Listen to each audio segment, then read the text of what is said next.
வணக்கம் நண்பர்களே. என் பெயர் ரெனிஸ். நான் ஒரு நடுத்தர குடும்பத்தை சேர்ந்தவன்.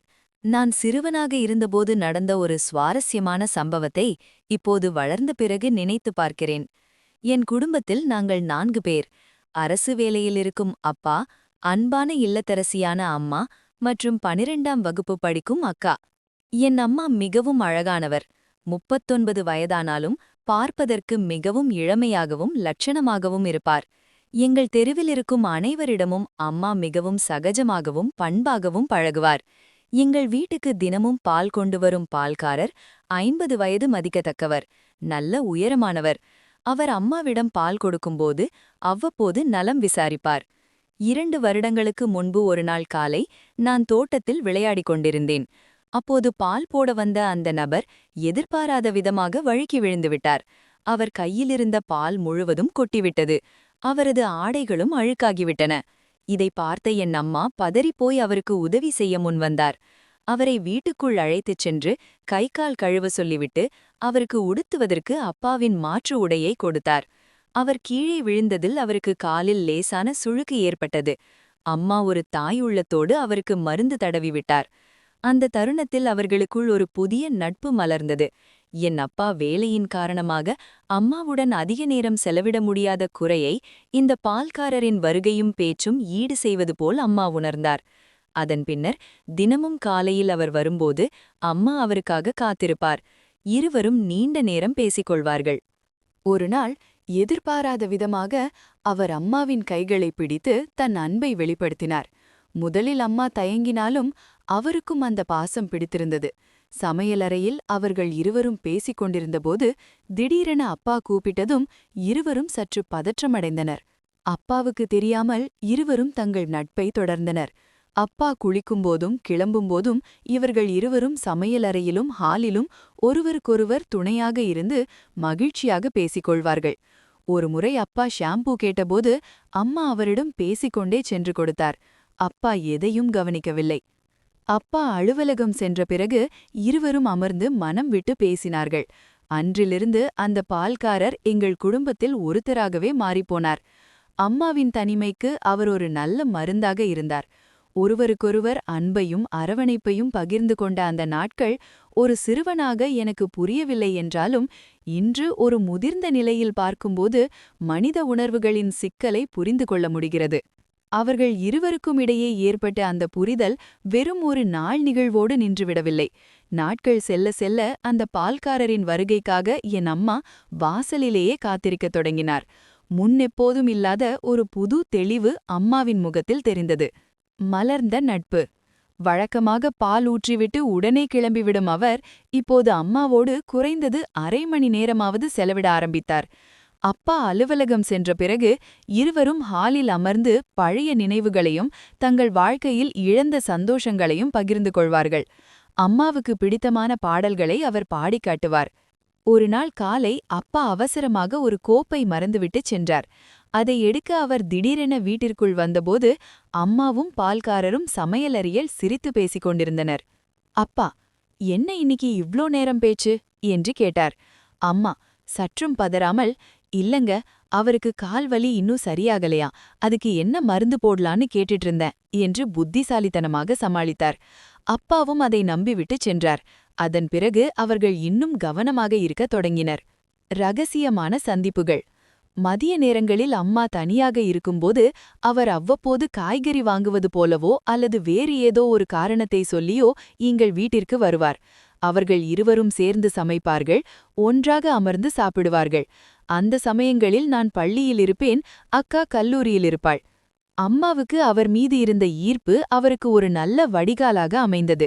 அப்பா எப்போதும் வேலையை பற்றியே சிந்தித்துக் கொண்டிருப்பார். ஆனால் பால்காரரோ அம்மாவின் சின்ன சின்ன ஆசைகளையும் கவனித்து பாராட்டுவார். அம்மா அன்று கட்டியிருக்கும் புடவை நன்றாக இருக்கிறது என்று அவர் சொல்லும் ஒரு வார்த்தைக்காகவே அம்மா அன்றைய பொழுது முழுவதையும் மகிழ்ச்சியாக கழிப்பார். ஒரு புதிய மாற்றம். இந்த நட்பால் அம்மாவின் குணத்தில் ஒரு பெரிய மாற்றம் தெரிந்தது. அவர் எப்போதும் உற்சாகமாக இருந்தார்.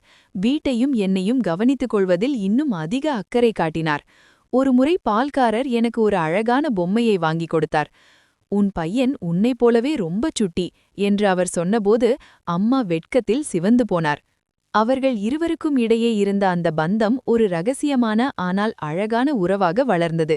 சமுதாயத்தின் பார்வையில் இது தவறாக தெரிந்தாலும் தனிமையில் வாடிய ஒரு பெண்ணுக்கு கிடைத்த ஒரு சிறிய ஆறுதலாகவே அது இருந்தது. அன்று தொடங்கி இன்று வரை அந்த பால்காழர் எங்கள் குடும்பத்தின் ஒரு அங்கமாகவே மறைமுகமாக தொடர்ந்து வருகிறார். நாட்கள் செல்ல செல்ல அந்த பால்காரரின் வருகை வெறும் பாலுக்காக மட்டுமில்லாமல் அம்மாவின் மன அமைதிக்காகவும் மாறத் தொடங்கியது. ஒரு சனிக்கிழமை மதியம் அப்பா ஒரு விசேஷத்திற்காக வெளியூர் சென்றிருந்தார். அக்கா தனது தோழி வீட்டிற்கு படிக்கச் சென்றிருந்தாள். வீட்டில் நானும் அம்மாவும் மட்டுமே இருந்தோம். நான் ஹாலில் விளையாடிக் கொண்டிருக்க பால்காரர் மெதுவாக எங்கள் வீட்டிற்குள் வந்தார். அன்று அவர் வெறும் கையோடு வரவில்லை. அம்மாவுக்கு பிடித்த மல்லிகை பூவும் சில இனிப்புகளும் வாங்கி வந்தார். உனக்காகத்தான் இதை கொண்டு வந்தேன் என்று மெல்லிய குரலில் சொன்னபோது அம்மாவின் முகத்தில் ஒரு பேரானந்தம் தெரிந்தது. அவர்கள் இருவரும் சமையலறையில் அமர்ந்து பேசிக் கொண்டிருந்தனர். அம்மா அவருக்கு பிடித்தமான காரசாரமான உணவுகளை சமைத்துக் கொடுத்தார். அவர் சாப்பிட்டு முடித்ததும் இருவரும் சேர்ந்து பழைய பாடல்களை முணுமுணுத்தனர். அந்த சமயம் நான் உள்ளே சென்றபோது அவர் என்னை அழைத்து அருகில் அமர வைத்து தனது சிறுவயது கதைகளை சொல்ல ஆரம்பித்தார். ஒரு தந்தையின் அரவணைப்பில் சில நேரங்களில் அவரிடம் தெரிந்தது. அம்மா அவரை பார்த்து சிரித்த அந்த சிரிப்பில் ஒருவித நிம்மதியும் காதலும் கலந்திருந்தது. அப்பாவிடம் கிடைக்காத அந்த பாராட்டும் அங்கீகாரமும் பால்காரரிடம் அம்மாவுக்கு கிடைத்தது. நீ இவ்வளவு அழகா சமைப்பேன்னு எனக்கு தெரியாது என்று புகழ அம்மா தன் கைகளால் அவருக்கு ஊட்டிவிட்டார். ரகசிய பயணம். மாலையில் அவர் கிளம்பும் முன் அம்மாவின் கைகளைப் பற்றி நாளைக்கும் சீக்கிரம் வந்துடுறேன் என்று உறுதியளித்தார். அன்று இரவு அப்பா வீட்டிற்கு வந்தபோது அம்மா வழக்கத்தை விட அதிக மகிழ்ச்சியுடன் அவரிடம் பேசினார். இந்த புதிய நட்பு அம்மாவின் மன அழுத்தத்தை குறைத்து அவரை ஒரு புத்துணர்ச்சியான பெண்ணாக மாற்றியிருந்தது. யாரும் அறியாத இந்த ரகசிய உலகம் அம்மாவுக்கும் அந்த பால்காரருக்கும் இடையே ஒரு பாலமாக அமைந்தது. சமூக கட்டுப்பாடுகளை தாண்டி இரண்டு உள்ளங்கள் ஒருவருக்கொருவர் துணையாக இருந்த அந்த நாட்கள் இன்றும் என் நினைவில் பசுமையாக இருக்கின்றன. அவர்கள் இருவருக்கும் இடையே ஏற்பட்ட அந்த ரகசிய நட்பு ஒரு கட்டத்தில் வீட்டின் 4 சுவர்களுக்கு உள்ளிருந்து வெளியே ஒரு சிறு பயணமாக விரிவடைந்தது. ஒரு ஞாயிற்றுக்கிழமை அப்பா ஒரு முக்கிய அலுவலகம் வேலை விஷயமாக வெளியூர் சென்றிருந்தார். அக்காவும் அவளது தோழிகளுடன் ஒரு ப்ராஜெக்ட் வேலைக்காகச் சென்றிருந்தாள். வீட்டில் நானும் அம்மாவும் மட்டுமே இருந்தோம். அப்போது பால்காரர் தனது பழைய மொப்பெடில் வந்து நின்றார். இன்னைக்கு ஒரு நாள் வெளியே போயிட்டு வரலாமா என்று கேட்க அம்மா முதலில் தயங்கினாலும் பிறகு ஒரு புது உற்சாகத்துடன் சம்மதித்தார். அம்மா தனக்கு பிடித்தமான அந்த இளம் நீல நிற புடவையை கட்டிக்கொண்டு தலையில் மல்லிகை பூவை சூடிக்கொண்டார். நான் முன்னால் உட்கார்ந்து கொள்ள அம்மா பின்னால் அமர்ந்தார். நாங்கள் ஊருக்கு ஒதுக்குப்புறமாக இருந்த ஒரு அழகான தோப்பிற்குச் சென்றோம். இயற்கையின் மடியில். அந்த தோப்பிலிருந்த மாமரங்களுக்கு அடியில் அமர்ந்து அம்மா வீட்டிலிருந்து கட்டி வந்திருந்த புளிசாதத்தை சாப்பிட்டோம். பால்காரர், இப்படி ஒரு நிம்மதியான சாப்பாடை நான் சாப்பிட்டதே இல்லை என்று நெகிழ்ந்து சொன்னார். அம்மா, எனக்கும் இது ரொம்ப புதுசா இருக்கு. மனசுல இருந்த பாரமெல்லாம் குறைந்த மாதிரி இருக்கு என்று புன்னகையுடன் பதிலளித்தார். அவர் அம்மாவின் கைகளை பிடித்துக்கொண்டு வெகுநேரம் பேசிக் கொண்டிருந்தார். அந்த பேச்சில் காமம் கலந்திருப்பதை விட ஒரு ஆழ்ந்த தோழமையும் ஒருவரை ஒருவர் சார்ந்து வாழும் பிணைப்பும் அதிகமாக தெரிந்தது. அவர் பாடிய சில நாட்டுப்புற பாடல்கள் அம்மாவை வெகுவாக கவர்ந்தன. ஒரு நூதன புரிதல். மாலை மறைந்து அந்தி சாயும் நேரத்தில் நாங்கள் வீட்டு திரும்பினோம். வரும் வழியில் அவர் எனக்கு பிடித்த மிட்டாய்களை வாங்கிக் கொடுத்தார்.